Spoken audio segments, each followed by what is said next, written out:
Hola, en esta oportunidad vamos a continuar con el capítulo de Producto Interior Norma y ahora vamos a hablar del concepto de norma.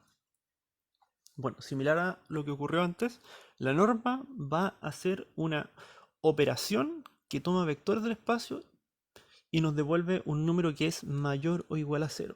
Interesante mencionarlo, mayor o igual a cero. Aunque el cuerpo sean los complejos, la norma siempre nos devuelve un número real, positivo o cero.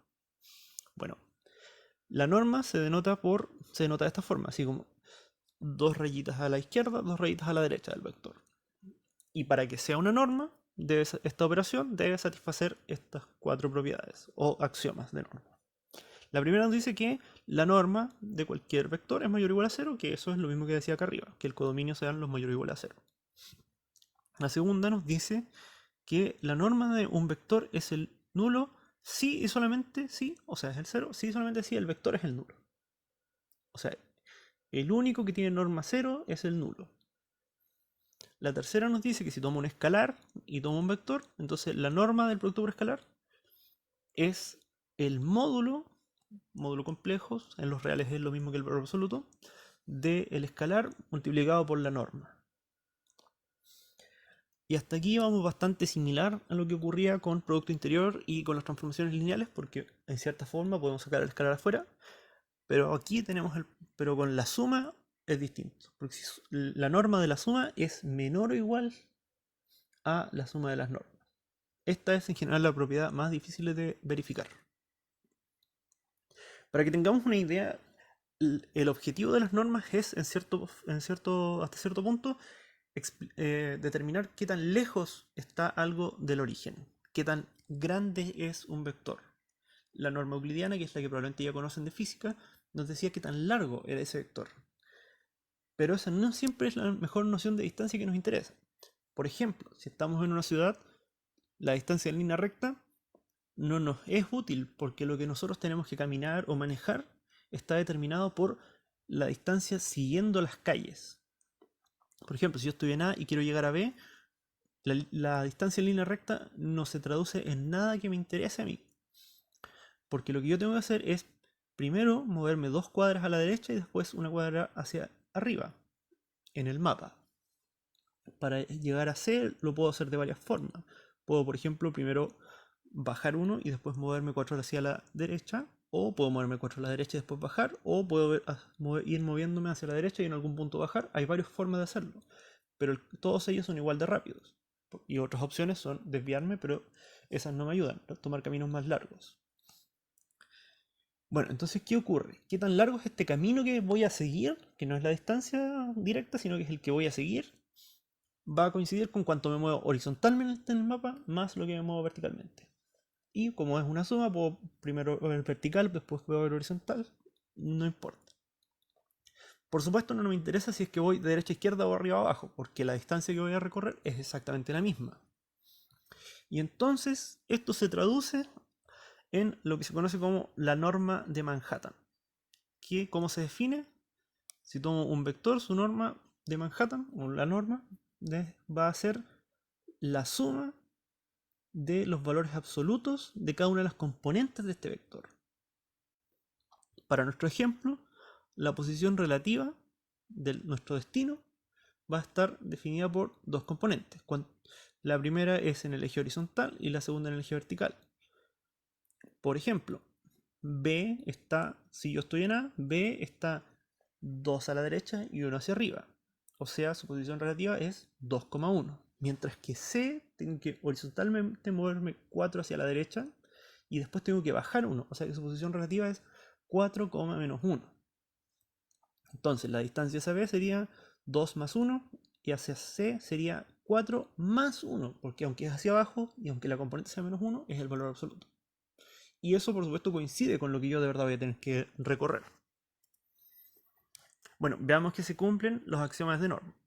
Primero, que sea mayor o igual a 0 es bastante sencillo porque estoy sumando valores absolutos. Así que siempre son mayor o igual a 0. ¿Cuándo es que puede ser 0? Bueno, estoy sumando cosas positivas. Si uno fuese mayor a 0, nunca le voy a restar lo que estoy por encima del 0. Así que todos tienen que ser 0. Pero los únicos que tienen valor absoluto 0 son el 0. Entonces todos sus componentes son 0. Entonces U es el nulo. ¿Qué pasa si hago producto por escalar? Bueno, tengo que hacer producto componente a componente, sacar valor absoluto y sumar. Pero el valor absoluto del producto es producto de valores absolutos. Y aquí tengo un escalar que está multiplicando todos los elementos de una sumatoria, entonces lo puedo sacar afuera. Y entonces tengo valor absoluto de lambda por este término de acá que coincide con la norma de U. ¿Qué pasa ahora con la tercera propiedad? La de la suma. Bueno, el módulo de la suma, voy a tener que calcular componente a componente las sumas, pero ocurre que el valor absoluto de la suma es menor o igual a este de acá. Es igual cuando ambos tienen el mismo signo, porque entonces el valor absoluto lo que hace es dejarlos ambos positivos, o es, o es menor a estricto cuando uno es positivo y el otro es negativo.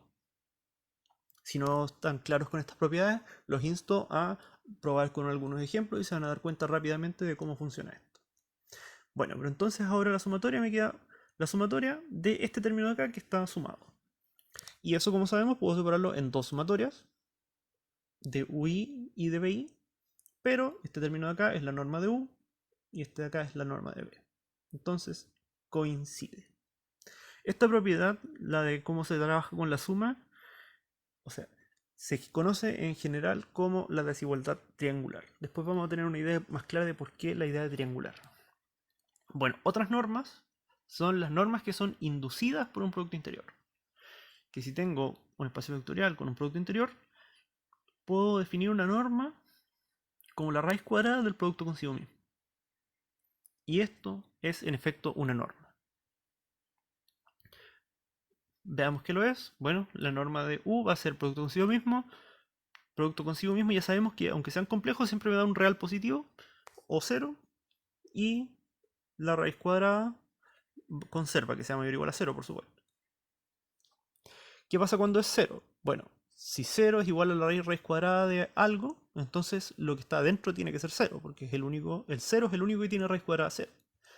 Pero el producto interior de U con U es igual a cero, sí, solo si U es cero, que esta era una de las propiedades de la definición de producto interior.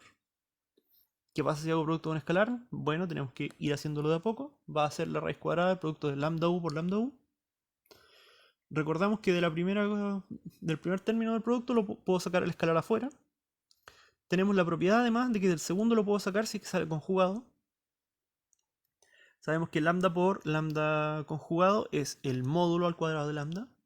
Yo tengo raíz de un producto, puedo sacar raíz de lambda del módulo de lambda al cuadrado, que me queda módulo de lambda solamente, y me queda multiplicado por este término acá, que es la norma de U. ¿Qué pasa con la desigualdad triangular? Con la cuarta propiedad. Bueno, esta la vamos a trabajar al cuadrado. ¿Por qué? Porque si lo trabajamos al cuadrado, no tenemos que pasar por estas raíces. Entonces, al cuadrado es el producto de U más B con U más B. Sería la raíz, pero al cuadrado se elimina esa raíz. Bueno, recordamos que si tengo una suma acá, la puedo separar como U con este término más B con este término. Recordamos una propiedad que decía que si tengo esto, también puedo separar con la suma de acá. Entonces me queda U con B. En el segundo me queda B con U y B con B. Esto de acá es la norma al cuadrado de U, esto de acá es la norma al cuadrado de B. Este lo dejo igual, pero este recuerdo que puedo hacer conmutatividad y me queda conjugado para que así me aparezca el UV y acá también el UV. Bueno, pero aquí estoy sumando un número, un escalar con su conjugado. Eso es dos veces la parte real. En los números reales, esto sería simplemente dos veces. ¿Ya? Y aquí, en la primera desigualdad, tenemos que recordar cómo funciona un poco lo de la parte real y los módulos en los complejos. Que va a ocurrir que la parte real siempre es menor o igual al módulo del número. Y el número en este caso es el producto interior de U con B. Después usamos la desigualdad de Cauchy-Schwarz, que nos dice que el módulo del producto interior es menor o igual que la multiplicación del producto consigo mismo. Y entonces ocurre que esto de acá es un cuadrado de binomio. Y como es un cuadrado de binomio, lo puedo factorizar y dejar al cuadrado. Después saco raíz a ambos lados de esta igualdad. Raíz de este, raíz de este. Y tengo justo lo que quería. Aquí dice igual, pero debería ser menor o igual. Ya. Las normas inducidas por productos interiores, además, tienen algunas propiedades que no necesariamente se cumplen si es que no es una norma inducida. O sea, otras normas no necesariamente cumplen esto. Esto es solo válido cuando tenemos norma inducida por producto interior. La primera es Pitágoras, que nos dice que la norma de u más b al cuadrado es igual a la norma de u al cuadrado más la norma de b al cuadrado. Pero solamente cuando la parte real del producto de u con b es cero. Porque ya sabíamos que esto era menor o igual a esto. Pero cuando se cumple esto extra de acá, de que la parte real de u con b es 0, entonces son iguales. Y ese es el único caso. Y la otra es la ley del paralelogramo, que nos dice que la norma al cuadrado de u más b más la norma al cuadrado de u menos b es 2 veces cada una de las normas al cuadrado. Veamos un poco la idea de por qué se le llama Pitágoras a esto. Que esto sale para la norma euclidiana o la norma inducida por el producto punto en R2. Bueno, ya sabemos que el producto punto es multiplicar componente a componente y sumar. Si hago producto punto consigo mismo, me va a dar x por x, x cuadrado, más y por y al cuadrado. Después saco raíz y me queda esto. Y esto ya sabemos que es la norma que ustedes ya conocían de física y de matemática. Entonces, si tengo estos dos vectores, el 2,2 y el menos 1,1, la norma de u va a ser la raíz de 4 más 4, que es la raíz de 8, o 2 raíz de 2 si prefieren. Y la norma de b es la raíz de menos 1 al cuadrado más 1 al cuadrado, que es la raíz de 2. Y la norma de u más b va a ser, bueno, u más b me va a dar 1,3, entonces va a ser 3 al cuadrado más 1 al cuadrado, que es raíz de 10. Y ocurre que si elevo este al cuadrado me da 10, si elevo este al cuadrado me da 2, si elevo este al cuadrado me da 8, y ocurre que 8 más 2 es igual a 10. Y si nos damos cuenta, al hacer el producto punto entre estos dos, me va a dar 2 por menos 1, me da menos 2, más 2 por 1, me da 2, y esto entonces, el producto punto de u con b es 0. Y por lo tanto la parte real del producto punto es también 0, y por eso es que se cumple esta igualdad. Veamos ahora esto, cómo funciona un poco geométricamente. Bueno, aquí tenemos los dos vectores que conocíamos. ¿Qué pasa con la suma? Bueno, ya saben cómo funciona sumar. Parten desde u y le suman. O visto componente a componente. Y tenemos este vector de acá. Pero ¿qué ocurre? Que esto de acá nos forma una especie de triángulo. Pero ¿qué tiene de interesante este triángulo? Que es un triángulo rectángulo. Que acá, en esta esquina, en la esquina donde está el u en rojo, hay un ángulo recto. Y entonces, ¿qué ocurre? Que se cumple el teorema de Pitágoras que ya conocían, el de geometría. Que el largo de la línea roja al cuadrado más el largo de la línea azul al cuadrado es igual a el largo de la línea negra al cuadrado. La suma de los catetos cada uno al cuadrado es igual a la hipotenusa al cuadrado. Y entonces por eso es que esto es Pitágoras. Porque si nos damos cuenta, si el u con b no fuesen perpendiculares, no formaran un ángulo recto, ya no se cumple Pitágoras. Y que se forme ese ángulo recto es lo mismo a decir que el producto punto sea cero, porque ya tenemos esa idea de que es el producto de las normas por el coseno del ángulo que forma.